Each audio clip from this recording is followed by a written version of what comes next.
Hello students, today we will discuss about one of the most important concept in C language, memory allocation process. In general, whenever a program is placed in execution phase, the program must reside inside the memory unit. When the program is placed inside the memory unit, the compiler divides the entire memory for the program into four parts like this one: local variables, free memory, global variables, and program instructions. The total memory is divided into four parts. Okay, now observe these parts here: global variables, programming instructions, and static variables are separated into one particular area which is known as permanent storage area. So the area reserved for global variables and program instructions are treated as permanent storage area. Since global variables and programming instructions must be reside in memory unit until termination of the program. Okay. Then for local variables, a separate memory is reserved and this area is known as stack. In local variables concept, local variables are created whenever control enters into the function definition, and these are destroyed whenever the function definition is completed. Hence, this area is separately required and is known as stack. Now, in between the stack and permanent storage area, there is a free memory which is used for dynamic allocated variables, and this region is known as heap. So technical view: stack, heap, and permanent storage area. So local variables memory is placed in stack, dynamic memory is placed in heap, global variables and program instructions are placed in permanent storage area. Okay. Now,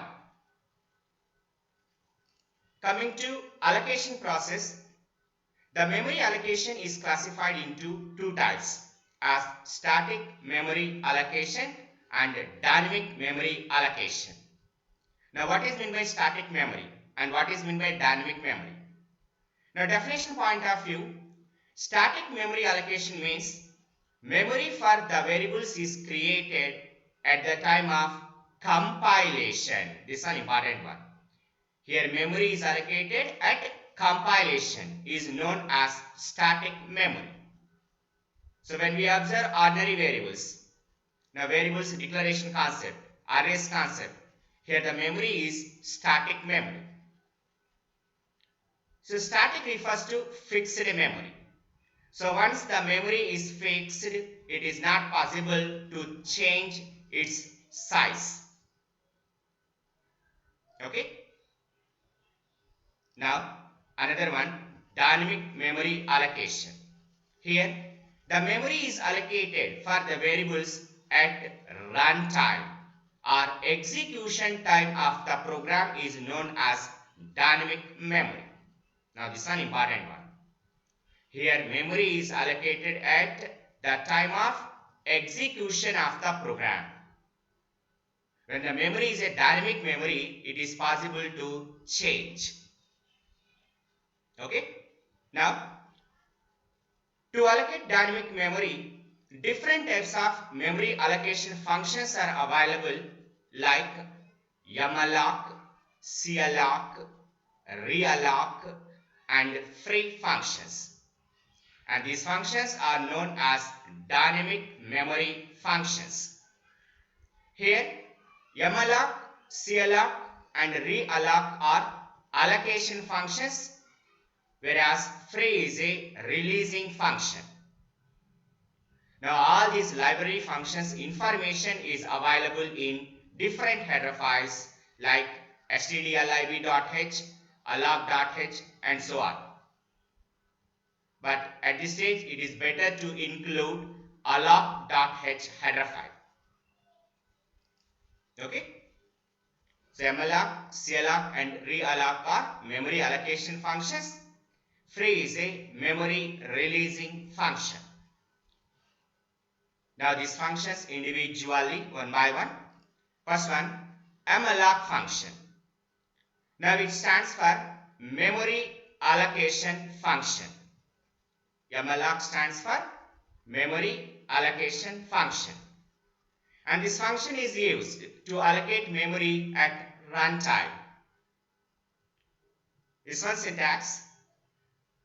Here ptr variable equivalent to, now within parentheses, cast type asterisk, it refers to typecasting, malloc of, now this function accepts only one argument as size. Now the supporting terms, here ptr is a pointer variable and the type of the pointer variable depends on typecasting. Here malloc is a library function used for dynamic memory allocation and size represents number of bytes to be allocated. Consider this example, int asterisk x. Here x is a pointer variable that can point to integer data type variables. Now for this pointer variable, now we are allocating dynamic memory. Now x equivalent to, now within parentheses, int asterisk malloc of, here size, now 5 into 2, that means 10 bytes. Now we are allocating 10 bytes of memory. Or is another way, x equivalent to, within parenthesis, int asterisk malloc of 5 into, now instead of 2, here we are placing size of int. Now size of int, again 2 bytes. So 5 into 2, equivalent statement. Remember students, here when this function arises, now compiler reserves a single block of memory with the specified size. The total memory is allocated as a single block. Here we are specifying 10 bytes, hence a single block of 10 bytes is allocated and returns a void pointer. When the pointer is void, it is possible that can point to any data type. Hence, based on the type of the pointer variable, we are applying typecasting concept. Now we are pointing to x. And then, by default, this memory location is filled with garbage values.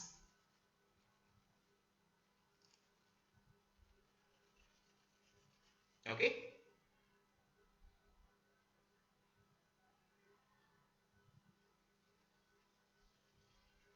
Let us example. This example program for malloc function. This one, declaration part. So based on the type of the pointer variable, here compiler allocates only 2 bytes of memory. But later, when we apply dynamic memory allocation concept, now this pointer points to a specific memory allocations. Now this one, enter how many numbers. Now we are specifying n value. Now based on this n value, now the memory is allocated, so that it is possible to save lot of memory. Now p equivalent to, within parenthesis, int asterisk malloc of n into size of int. Now read the elements. Now number of elements are possible to store. Hence the way of reading is as same as pointers concept. So for I equivalent to 0, I less than n, I plus plus. Now scanf statement. Now this one pointer arithmetic operations, p plus I. Now we are printing elements. Okay. So this one malloc function. Second one, calloc function. Here calloc stands for contiguous allocation function. Contiguous allocation function. So calloc is also used for dynamic memory allocation. Syntax: ptr variable equivalent to within parenthesis cast type asterisk, it refers to typecasting. Name of the function calloc of, it accepts two arguments, n comma ele size. Here n represents number of blocks and ele size represents size of each block. Now observe this example. Int asterisk x. Now x equivalent to within parenthesis typecasting int asterisk calloc of 5 comma 2 or equivalent statement 5 comma size of 8. Now observe memory allocation format. Here multiple blocks is created by the compiler, multiple blocks, and by default each block is filled with 0 and then it returns a void pointer. Now based on the typecasting, now we are assigned to x. Okay. Now this one. So calloc function allocates multiple blocks of storage space with each of same size, and by default all locations are initialized with zeros. So in calloc function, if compiler is unable to allocate memory, then it returns a null pointer. Listen, supporting example. Now compared to malloc function, it's only change this way of allocation. Now this format. P equivalent to within parentheses int asterisk calloc of n comma size of n, since it accepts two arguments. Again reading part and printing part. Okay. Now third function, realloc function. Remember students, here we are allocating memory at runtime with the help of malloc function and calloc functions. But in some cases, even though the memory is allocated at runtime, now that memory is also not sufficient. Sometimes we need more memory than requirement, or sometimes we need less memory. In such cases, even in runtime also, reallocation is possible with the help of realloc function. So realloc function that provides the altering the size of memory allocation, and the process is called as reallocation of memory. Here the syntax format, ptr variable equivalent to within parenthesis cast type asterisk, typecasting format, realloc of ptr variable comma new size. Here we are specifying new size. Now this size, it may be larger or smaller than the old size. But here some important points. When we use realloc function, the new block, it may or may not be begin at the same place as the old one. Here, if the additional space is available at the previous region, now the memory is extended. If the sufficient memory is not available, then compiler reserves the memory at some other place and old contents are copied into new block. This point, if the function is unsuccessful to allocate memory space, then it returns a null pointer and original block data will be lost. Okay. Let us example. Now reallocation of function. Now before applying reallocation, we must apply either malloc or calloc functions. Here we are applying malloc function. So with the help of malloc function, first we allocate some memory and read array elements. So at this stage we felt that now this memory is not sufficient. Now we are interested to increase for another 2 elements. Now we reallocate like this one. So n plus 2 into size of int. Now again read the elements and print the elements. So this one reallocation function. Okay. So memory allocation functions are malloc, calloc and realloc functions. Now free function. Now free is a memory releasing function.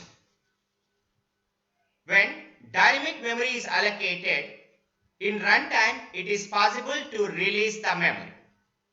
So memory is one of the most important factor for computer point of view. It has limited space, hence it is better to release the memory at runtime if we are not using the memory. Now, syntax free of ptr variable. So example free of, assume ptr is a pointer variable ptr. So this one free function. Remember students, one important point. Dynamic memory is possible only with the existence of pointers. So when we observe all formats, every time we are using pointer variable. So if there is no concept of pointer, now there is no concept of dynamic memory allocation. Okay. Now finally, in this unit, uses of pointers. Now, you are all familiar with pointers concept. So when we observe all the concepts which are related to pointers, here we gather some points like pointer variable holds address of another variable. Pointers enable us to access a variable which is defined outside the function. Here this concept called by address concept.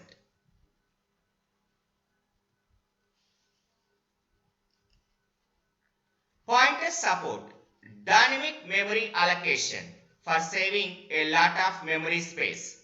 Just now we discussed dynamic memory allocation process. Pointers allow returning more than one value from a function. So without pointers concept, it is possible to return only one value from a function.